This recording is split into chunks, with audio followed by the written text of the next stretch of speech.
चले आगे हैं।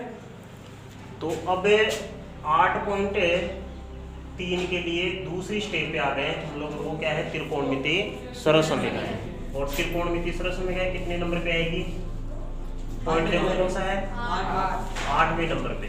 ठीक है, और इनको बढ़िया तरीके से समझ लेना, क्योंकि त्रिकोणमितीय सरलसमीकरणों से संबंधित छोटे क्वेश्चन भी पूछे जाते हैं आप लोगों को। एक एक नंबर के क्वेश्चन भी पड़ जाते हैं कभी कभी। इसमें से दे देता है कोई भी त्रिकोणमितीय सरलसमीकरण लिख देता है कि तो इसको पूरा कीजिए आप लोग।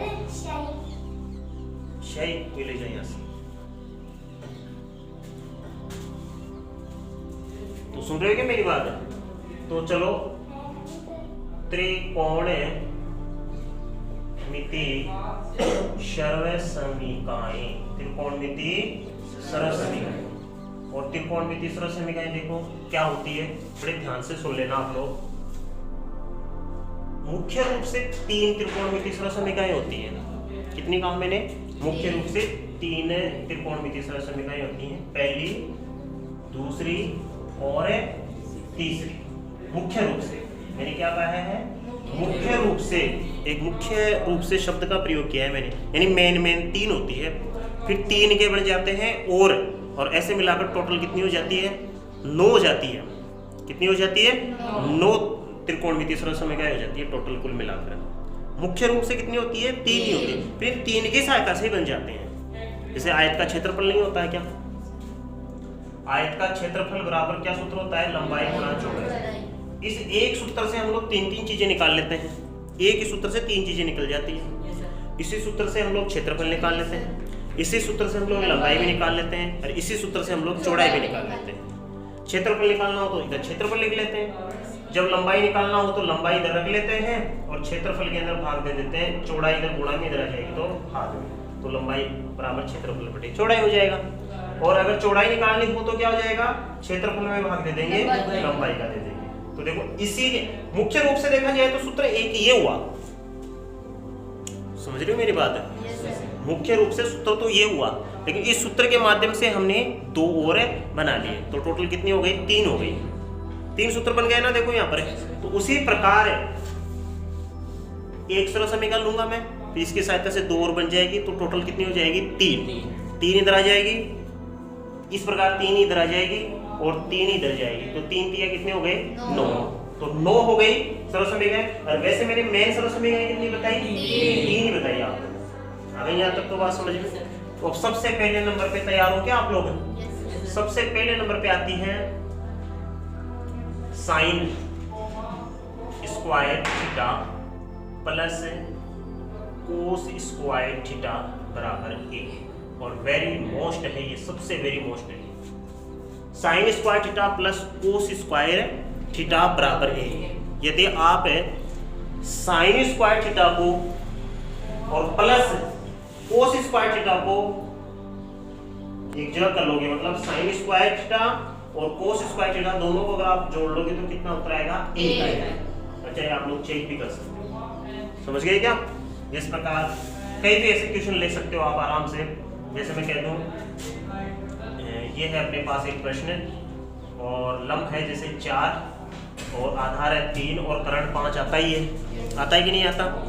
चलो हम लोग रखते हैं, देखते हैं सच में आता है क्या सर। तो साइन थीटा का सूत्र होता है लंब बटे करण का होल स्क्वायर। थीटा हम लोग इधर रख लेते हैं, प्लस इधर आ जाएगा आधार बटे करण का होल स्क्वायर। देखते हैं सर एक उत्तर आता है क्या इसका।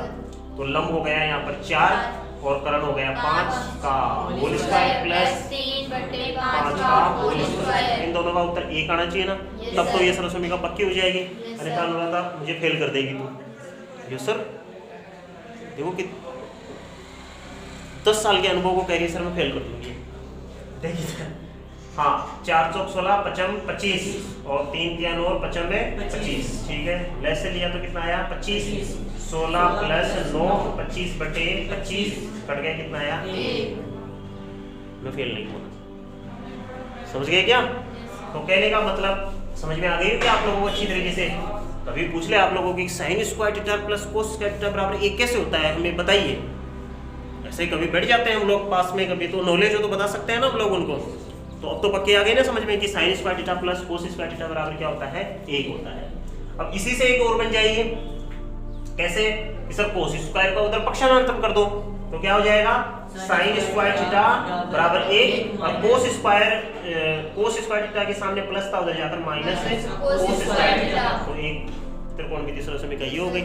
तो दूसरे नंबर की ये आ गई इधर, ठीक है। इसको थोड़ा इधर लिख लेना, इधर लिख लेना। तो ये हो गया साइन स्क्वायर थीटा बराबर 1 माइनस कोस स्क्वायर थीटा हो गई। एक तीसरी और बन जाएगी, बोलो कैसे भाई बताओ। हाँ सर इस बार इधर ऐसे करो, इस ग्रुप के अंदर कोस स्क्वायर को रख लो, इसी से बनाओ। इस बार इधर कोस स्क्वायर को रख लो, कोस स्क्वायर थीटा को रख लो, उधर साइन स्क्वायर थीटा भेज दो। तो क्या हो जाएगा इधर है कोस स्क्वायर थीटा बराबर 1 माइनस साइन स्क्वायर थीटा। तो ये हमारे पास 1 2 और 3 मतलब बन गई। बनी कि नहीं बनी बोलो? अरे बन गई ना। अब इसी प्रकार यहाँ पर देख लेंगे हम लोग, समझ रहे हो क्या? ये फर्स्ट, ये सेकेंड और ये क्या हो गया थर्ड। मुख्य रूप से 3 तो बताई थी मैंने आप लोगों को। अब यहाँ पर देखो आप लोग, इसके अंदर सर कौन कौन से ग्रुप आएंगे? इसके अंदर आएंगे, एक तो आएगा सेक स्क्वायर थीटा, ठीक है, और सेक के साथ आएगा टेन स्क्वायर थीटा।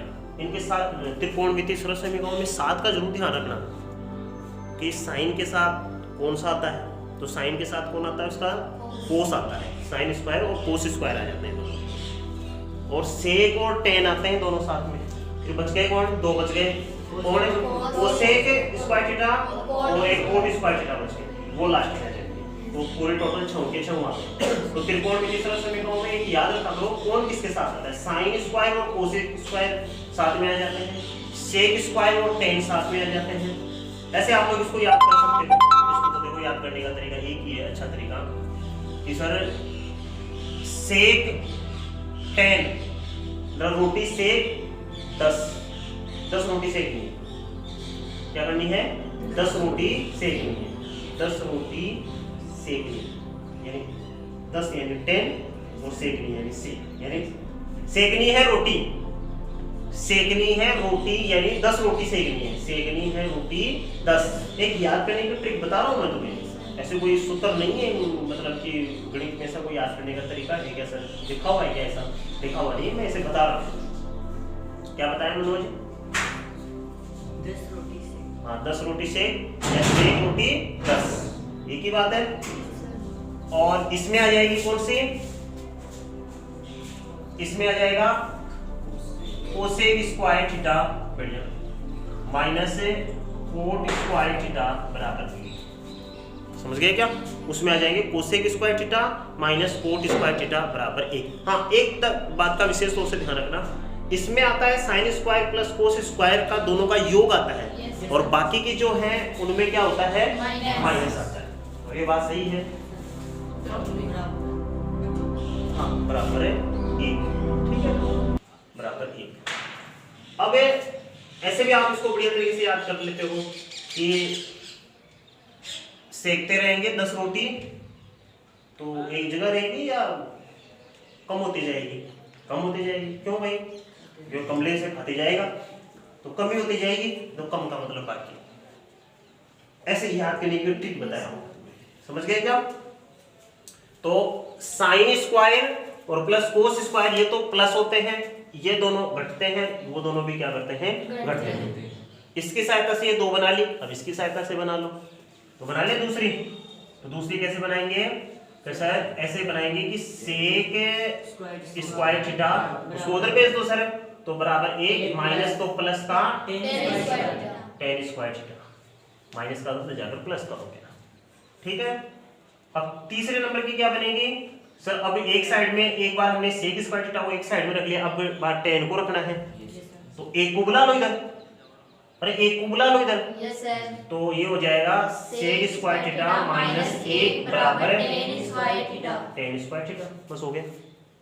वो तो बात ये कि चाहे 10 स्क्वायर थीटा को इधर रख लो और सेक स्क्वायर माइनस 1 को उधर रख लो, बात तो एक ही है। या उधर रख लो 10 स्क्वायर थीटा को और सेक स्क्वायर थीटा माइनस 1 इधर रख लो, तो बनी ना? आ रही है समझ में? किन किन को आ रही है? अच्छी तरीके से समझ में आ रही है, कोई कमी नहीं है समझ में? अब चलो उधर इससे भी बना लो, बनाओ दूसरी, कैसे बनाओगे भाई बोलते जाओ। कोसेक स्क्वायर थीटा बराबर a माइनस प्लस माइनस तो इधर जाकर कोस स्क्वायर थीटा।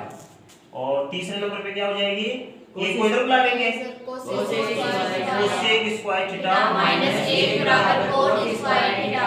ऐसे इनको समझ से अगर बढ़िया तरीके से याद करोगे तो ये आप लोगों को